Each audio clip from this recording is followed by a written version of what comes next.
Muy bien, continuando con la explicación del tema que tenemos como objeto de estudio, que es la biosfera, el ecosistema global y la ecología, vamos a continuar con este punto que tiene como título la ecología y sus factores. Bien, antes de hablar de sus factores, me gustaría que nos limitemos antes en entender el concepto de ecología. La ecología, como bien ya podemos ver, ya nos aparece como una ciencia y que como todas las ciencias va a tener su objeto de estudio. Ahora, ¿cuál es el objeto de estudio de la ecología como ciencia? El objeto del estudio de la geología como ciencia es el ser vivo, es decir, que la ecología estudia al ser vivo. Y bien, ya sabemos que el ser vivo se puede estudiar de muchas maneras, puede estudiar muchísimas cosas o numerosas dentro de este ser vivo. Ahora, ¿cuál es el objeto de estudio de la ecología en el ser vivo? Son esta parte de sus relaciones, es decir, que la ecología estudia todas las relaciones que entabla el ser vivo dentro de un ecosistema.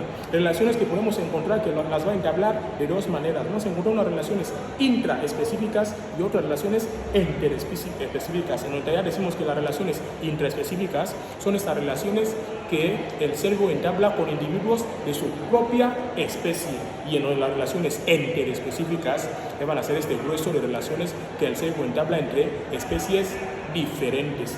Ahora, hablando de los factores, vamos a encontrar un total de 3 factores. Tenemos factores generales, tenemos factores bióticos y tenemos factores abióticos. En el grupo de los factores generales vamos a encontrar como principales lo que es el intervalo de tolerancia, la ley mínima y lo que viene siendo la valencia ecológica. Ahora, en los factores bióticos encontramos animales y vegetales, es decir, los seres vivos. Ahora, en la parte de factores no abióticos o no vivos, vamos a encontrar como principales lo que es la luz, lo que es la temperatura, lo que es la presión, el agua, el aire, es decir, este elemento componente no vivo que podemos encontrar dentro de un determinado ecosistema.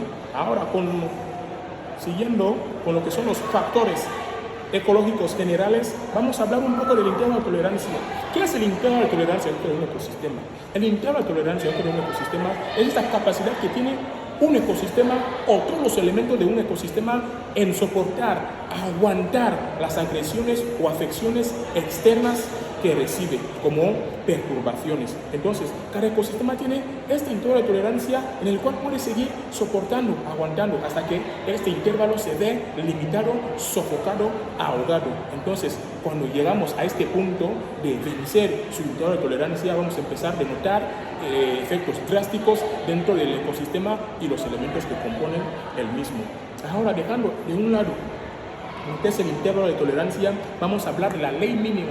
¿Qué es la ley mínima? La ley mínima es este proceso, este grueso de componentes que ponemos para resaltar la importancia que tienen los mismos, es decir, todos esos elementos que si faltan o si se les desgasta, aunque la menor cantidad posible, se va a notar el efecto inmediato dentro de un ecosistema, es decir, que son elementos tan indispensables dentro del ecosistema que cualquier afección, aunque sea en lo más mínimo, como dice la ley mínima, se va a notar su perjuicio. Y solemos dar como un ejemplo lo que es el aire. Es decir, el aire está en el grupo de los elementos que se agrupa en la ley mínima, porque toda afección que hacemos en el aire va a impactar directamente en este lugar, se va a notar en este mismo segundo. Por ejemplo, un lugar que hemos aglutinado objetos malolientes, es que una vez pasar en este lugar te llega esta sensación y no tienes otro mecanismo en hacer que te pase la nariz y alejar de esta zona en lo más lejos posible que puedas. Entonces, terminando con el último factor ecológico general, vamos a hablar de la valencia ecológica, que es este valor añadido que se da a un elemento dentro de un ecosistema en relación a la importancia o envergadura del mismo dentro de un ecosistema. Vamos a encontrar que hay elementos que tienen una valencia ecológica alta y otros que tienen esta valencia ecológica efímera. Por tanto, los que la tienen alta tienen que estar siempre en esa condición óptima, porque cualquier perjuicio se va a notar de inmediato, porque su valencia ecológica está efímera. Y los que lo tienen en la cantidad mínima, incluso ausentándose dentro de un ecosistema, no se va a notar este daño o perjuicio. Haciendo más un poco de ejemplo en nuestra vida cotidiana, podemos encontrar que en los núcleos familiares hay elementos que tienen, podemos decirlo ya, una valencia ecológica alta, es decir, que siempre que está con nosotros vemos que todo marcha bien, todo está conforme queremos, con las condiciones que queremos. Pero en el momento en que este elemento deja de estar en nuestro núcleo familiar, aunque sea por una semana, y empezamos a notar que aquí falta alguien. ¿Por qué? Porque la valencia ecológica de este elemento que acaba de salir de nuestro núcleo está en lo más alto posible. Y hay otros elementos también que tenemos que resaltar, que estando él o no dentro de la familia, todo funciona con normalidad, lo que significa que tiene una valencia ecológica efímera. El próximo día